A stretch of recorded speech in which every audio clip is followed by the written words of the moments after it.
We interrupt this news broadcast to bring you news of an alien invasion of our planet.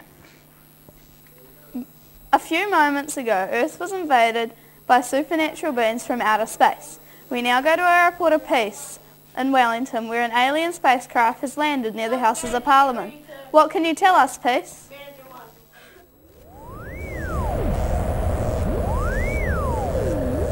Thank you, Kelly and Lucy. I'm Bombina, reporting live from Lambton Quay, when alien invaders are causing chaos, havoc and pandemonium. There is panic and terror in the street, and this morning is the people of New Zealand getting woken up by the alien spacecrafts have descended on the capital.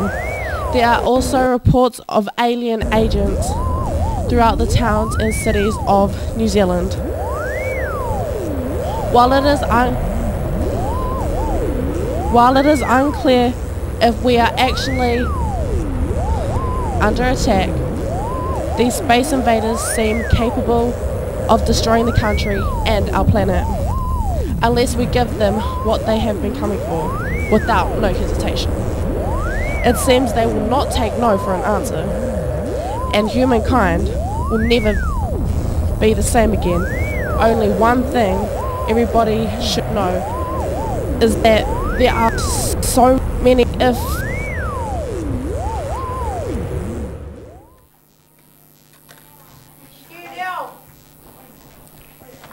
Bob, are you there, Bob? We seem to have lost our transmission, and now, on an EU's exclusive, we have an alien agent taking over this television studio to list its demands to the people of Earth. Standing by in our studio is Bob. Hello?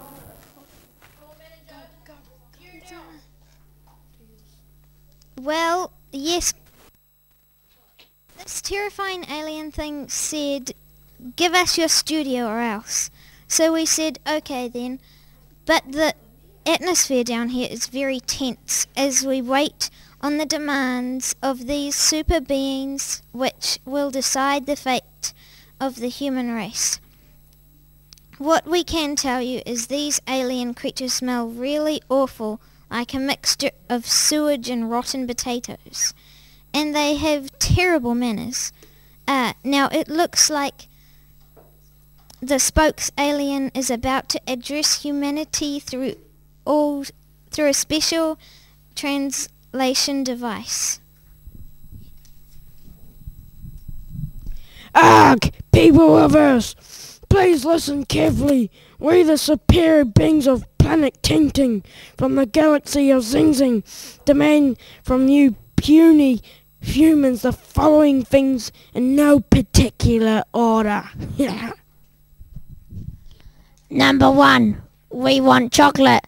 Number 2, we want gold. Number 3, we want your technology. If you do not give us these things, we will have no choice but to destroy you. You have 3 days. That is all. Well, there you have it, and the demands of the alien race upon which our lives depend. Are these demands reasonable? Is this the end of the human race? We would like to hear your opinion. What does this terrifying event mean to you? Have you had a close encounter with an alien being? What are your thoughts on our imminent demise? Email us at www.emergencyapocalypse@all1word.org. And now, the New Zealand government is preparing to issue a statement. Apparently, the alien invasion began here in New Zealand because we are the first country on Earth to greet the sun in the morning, and the first to begin each calendar day. These space invaders, it seems, are on a schedule, and the world is watching and waiting to see what happens. The way events unfold here in New Zealand will have a deep impact on the entire planet. One false move from our government could doom the human race. So with such pressure on his shoulders, the New Zealand Prime Minister is about to greet the media.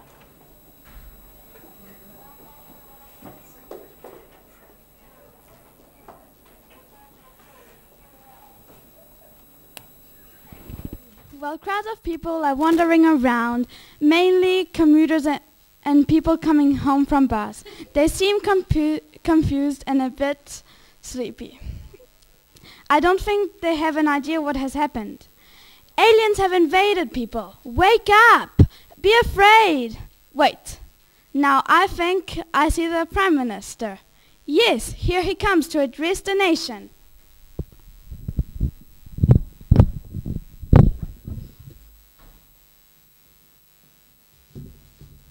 Tēnā koutou katoa. People of New Zealand, this is your Prime Minister. I would like to appeal to each one of you to remain calm. It is extremely important that we make a good impression on these alien beings and display all the friendly, welcoming qualities that define us as New Zealanders.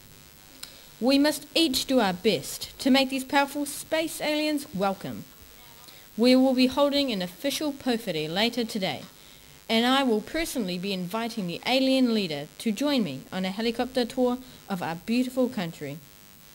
By showing off the clean, green, beautiful landscape, we hope that these superior beings will spare New Zealand and move on to Australia.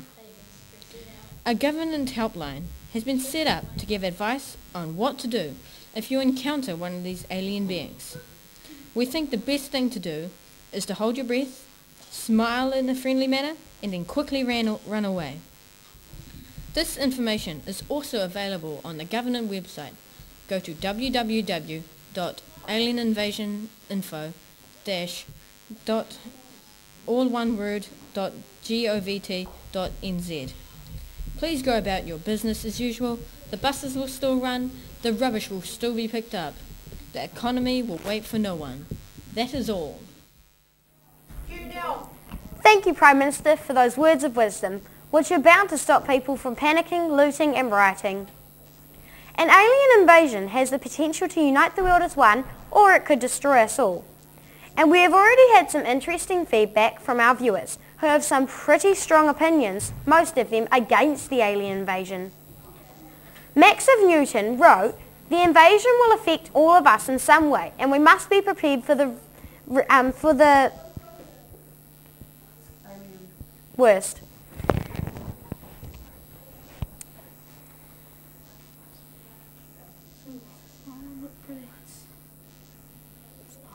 Will be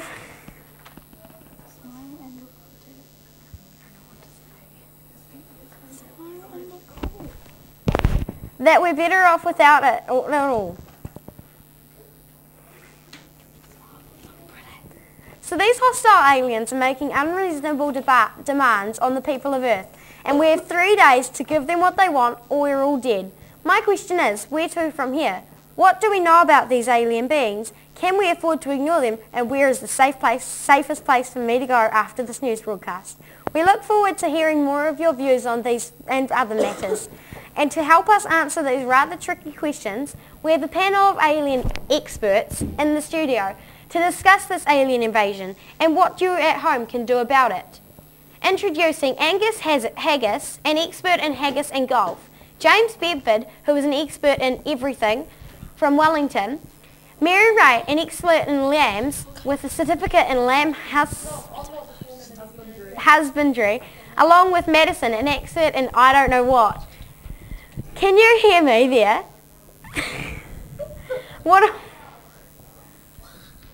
Well, the first thing we all should be doing is inviting them round for a tea party and throwing a few ginger nuts as well. Obviously, that is completely wrong. What we should be doing is giving them a pavlova and some LMP, world famous in New Zealand. You two are dim-witted bumpkins, and you're wrong. Now, what we really should be doing is dressing up like aliens and going up in a rocket and invading their country. Ha ha ha! Nah. No, that's wrong. What, really? No. Their country. How stupid is that? Tea party is much better. I don't even know it. I can't even see it. I don't even know it. Nah, you're doing the wrong thing. Giving them pavlova and LMP and ginger nuts. You should be we should be getting them out of this country. We should blow them off to Mars.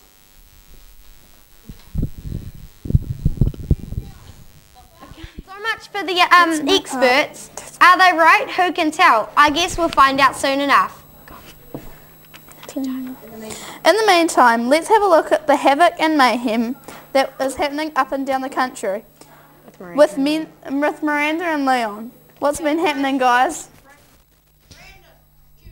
Thank you, Amanda and Sarah. Let's have a look at what's happening out there. Starting in the far north, there are reports of alien creatures chasing around the paddocks, and downtown Kaitaia has been overrun by the frightened flocks. In Auckland, there is a sense of fear and outrage at the aliens' attempts to knock over the Sky Tower and use it as a space antenna for their ships. The City Council has asked the public to keep away from the downtown area. A cluster of invaders have been swimming in the boiling mud pools of Rotorua and showering under hot geysers. Locals say they are very rude tourists, but are unaware of any unusual alien smell.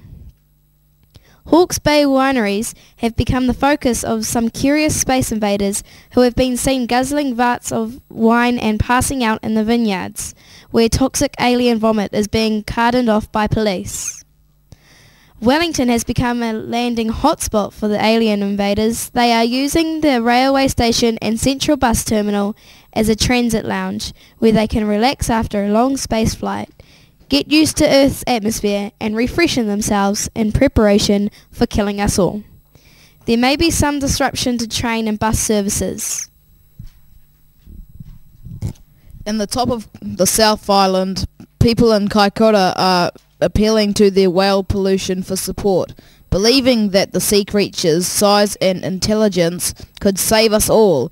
Little progress has been made so far due to a language barrier. In Christchurch, reports that the city has been flattened by the alien creatures and been confirmed as untrue, as the city was flat already. And finally, in Dunedin, several creatures have been spotted at the Speight's Beer Factory, the Cadbury Chocolate Factory, and Greg's Coffee Factory. And the aliens are said to be extremely unstable and should not be approached. Well, that's all from me. I'm going to go and hide in my basement. So it's back to the news desk with, and how are you two going to spend your last days? Thanks, Miranda and Leon. Well, I'm going to hide in my basement and eat Vegemite too. And I'm going to... meanwhile, stay tuned for updates and live reports as they come in.